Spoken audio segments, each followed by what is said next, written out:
বন্ধুসকল আপোনালোকক আকৌ এবাৰ স্বাগতম জনাইছোঁ মোৰ আন এটা নতুন ভিডিঅ'ত। বন্ধুসকল আজিৰ ভিডিঅ'টোত আপোনালোকক জনাম যে আপোনালোকে প্ৰধানমন্ত্ৰী কিষাণ সন্মান নিধিৰ যিটো 23 নং কিস্তিৰ ধন কেতিয়া পাব, এইটো ভিডিঅ'ত আপোনালোকক ফাইনেল খবৰটো জনাম। তো বলক ভিডিঅ'টো আৰম্ভ কৰোঁ। ইয়াৰ বাবে আপুনি আপোনাৰ মোবাইলৰ ক্ৰোম ব্ৰাউজাৰটো অ'পেন কৰি আপুনি চাৰ্চ বাৰ PM মাৰাৰ লগে লগে আপুনি ওপৰত আহি যাব PM কিষাণ, এইটো চুই দিব। চুই দিয়াৰ লগে লগে আপোনালোকে দেখিবলৈ পাব PM কিষাণৰ যিটো ৱেবছাইট ওপৰত আহি যাব। ইয়াত আপুনি অলপ স্ক্ৰল কৰিলে দেখিবলৈ পাব PM কিষাণৰ যিটো ৱেবছাইট, ইয়াত চুই দিব। চুই দিয়াৰ লগে লগে এনেকুৱা পেজত আহি যাব।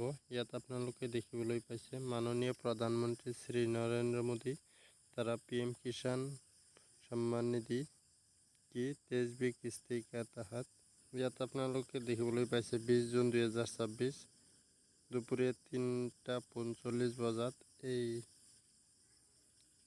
PM কিষাণৰ টকাটো ট্ৰান্সফাৰ কৰি দিব। আৰু এই কাৰ্যক্ৰমটো আপোনালোকে চাবলৈ হ'লে ইয়াত থকা QR কোডটো স্কেন কৰি আপোনালোকে চাব পাৰে।